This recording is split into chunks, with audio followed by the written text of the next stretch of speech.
brought to you by Extreme Tees. Click on the link below. Make sure you put Kevin in the promo code and you'll get a 20% discount. Here's a story going on. And I ran across this. Michael Knowles pointed this one out, guys. I found this one to be amazing. Okay, y'all ready for this? We all know that we're living in the most racist time of Americans' history. It's all over the place. In the streets, pouring it all outside of folks' doors. Everywhere you go, every step you take, every move you make, white nationalists will be watching you. So we got some white folks that are losing their crap. Which brings me to this lady who has a kid who's crying, but she uses her kid crying to address racism somehow. And we need to go ahead and psychoanalyze this. So let's see what happened. Another gal who went viral for bragging about how wonderfully anti-racist she is for not caring for her crying daughter. What? So this morning, the baby woke up and had some sort of violence in her heart. I don't know what it was, but she has been losing her mind all day. And it's interesting because I'm watching her lose her mind, and then I'm watching the preteen respond to that by trying to make her happy. Okay. Now, you know what this reminds me of? That episode of The Cosbys when Theo was giving his dad a speech. But I have a point too. Make your point. About why he couldn't succeed in school. You're a doctor and mom's a lawyer. And you're both successful and everything, and that's great. But maybe I was born to be a regular person. Because he wasn't like him. And have a regular life.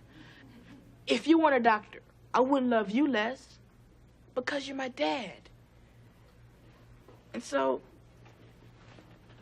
Dad, maybe you should just love me for me. Instead of acting disappointed. Because I'm not like you.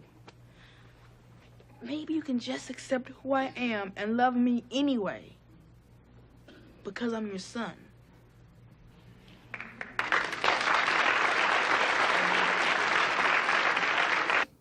And was expecting a nice warm response. Theo, that's the dumbest thing I've ever heard in my life. There's no wonder you get D's and everything. Theo, that is the dumbest thing I've ever heard. This woman in her head is thinking, oh, yeah, man, I'm dropping it on them. I'm going to show all of these folks what a real social justice warrior should be like. As I neglect my 5-year-old daughter because I'm so deep and so in tune with my whiteness being a problem that I'm going to take it out on my kids. So let's see how this all ends out for her. I have had to actively tell him, stop trying to make her feel better, stop responding to her tears. It's so interesting to see the conditioning of people responding to white girl tears happening. Now, it is more interesting to see white liberals responding to Democrat and socialist and Marxist propaganda.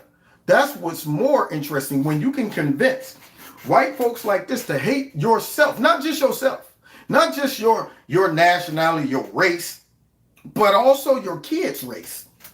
Why didn't you just, I guess she didn't know, she hadn't received that epiphany before she got pregnant. Maybe she should have picked the brothers, the jungle. You wouldn't have to worry about that. But you apparently hooked up with a white man, had a white little girl and a white son. Your son is smart enough to know that, hey man, can somebody do something about this? The baby's just sitting there crying. Don't touch her. She has to learn about her white privilege at a young age.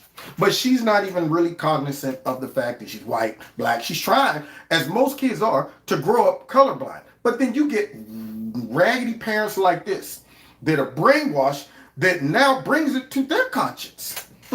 You're duplicating the thing that you claim you're fighting against.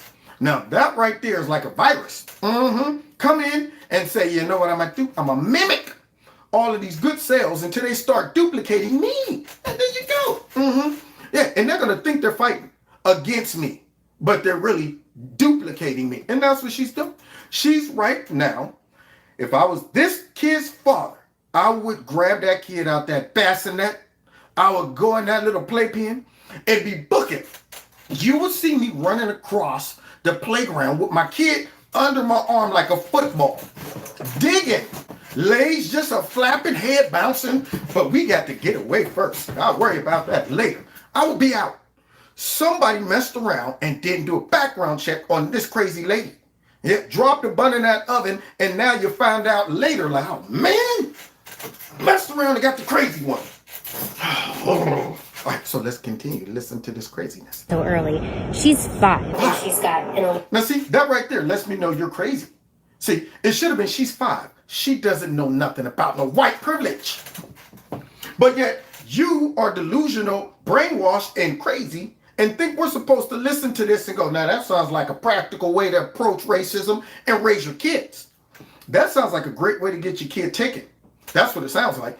So as you sitting back talking about she's 5. Exactly. The point you're making makes you look even dumber. She's 5. Leave the kid alone. You shouldn't be thinking about race in regards to why your kid's crying. Maybe she pooped in her pants. Maybe she's hungry. Maybe she's just being a kid. Because maybe this lady doesn't, know that black kids do the same stuff.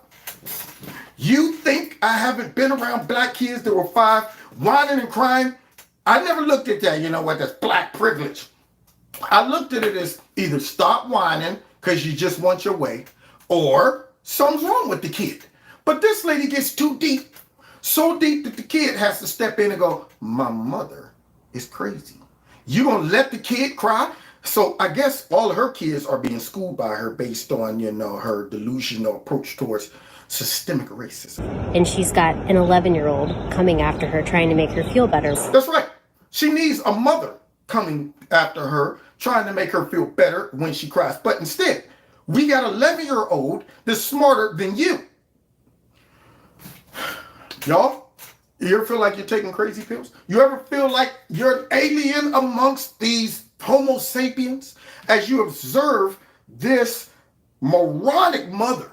I'm telling you right now, I would give her an earful. She needs to come to Kevin's Corner psychiatry or psychology office. Sit her right up in here. All right, talk to me about your relationship with your kids and your daughter. Well, my daughter is crying and she needs to learn that white nationalism and white privilege, and I'm like, stop right there. You're crazy. You need some either medication or you need your kids removed. Nurse, come in, bill this lady and get her out of here. Next, there it is. I diagnosed you that quickly. Let's continue. When she cries, we have to unlearn this whole business that white women crying is going to get them what they want in life, because that ain't it. Oh man, we need to unlearn whatever we unlearned. Yes, I think the preteen kind of gets it, and I think this lady has been brainwashed by a culture that is in this particular instance explicitly anti-white. What would she say if, well, I guess she wouldn't be in this situation, but if a 5-year-old black girl were crying and then an 11-year-old black sibling came up and took care of the child? Yeah, that's a good question. We should do a social experiment. Find her wherever she is. Just set a little black kid out there, on the playground and then start crying. Let her little brother come up to her. And then have a mother run out of nowhere. Don't be, trying to make her stop crying, boy. You know how black parents are, man. Boy, I'll smack you in your face. Don't look at me. You but get your tail to the car. I want to see this white lady intervene. I want to see her step in and tell black people how to raise their kids. Hey. Now, I know I let my daughter cry because she's white, and she needs to learn that when white women cry, no one should come to their rescue. But your kid, being a black little girl, when she cries, she deserves extra attention because she's black. Now, here's what's crazy about this. If someone was breaking into this white lady's house with a butcher knife and she starts crying, then, hey, based on what she's saying, let her whine. She's white. And white women cry and think that, hey, just because I'm in here screaming, saying, somebody come here and save my life, he about to kill me. They expect me to go in there and stop that from happening? That's white privilege. Oh, boy. crazy? By the way that she's speaking here, you would imagine she would say, okay, that's fine. We should respond to black woman tears, but not white woman tears. Well, it's not a woman, it's a little kid. It's a 5-year-old kid who's crying, and you're supposed to comfort kids who cry. I'm not saying that there is no role for, saying, all right, toughen up, kid, okay, we're not going to indulge this all the time. But what this woman is saying is, specifically because my daughter is white, because I'm white, I'm going to neglect her and let her cry and cry and cry because she is part of white supremacy. The reason that my young daughter is crying is not because she's a little girl. It's because she's white and feels entitled to comfort. So here's the solution. Give the baby to me. That's all I'm saying. Since all of these white guilty liberals walking around talking about shame on us and my history's horrible, let me whip myself. Let me walk around with my head between my legs and then punish my kids based on the fact that they're white. All of these white liberals who suffer from white guilt and bought into this mess, they never give up their white privilege, though. Isn't that strange? So I tell you what, you don't like your white kids whining? Okay. You don't want white folks responding to them because they're little white kids. Give the kids to me. Send an 11-year-old. You obviously want to teach them a lesson. And you're so riddled with white guilt and so deep in regards to your ability to sniff out white privilege in yourself and others. How about you start with giving those kids to me so I can raise them with some common sense, some morals, and all of that stuff versus a crazy mother who is instilling racism in them at a very young age because she lost her mind. She wants them to be crazy. So give them to me.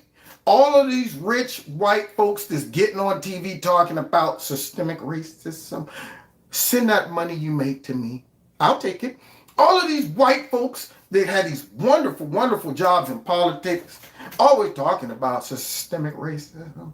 Cut me a check. When the white man sends your check to you, send it to me. Send it to me. That will really relieve you of all of your guilt. And as I raise your kids to have common sense, you're going to be looking back in your old age and be like, man, I got caught up in a cult a long time ago. And look at my kids, they're blossoming because she sent them off with a black man with some common sense to show them that it ain't about race. It's love. It's all about being humans. It's about not focusing on things that will divide the country.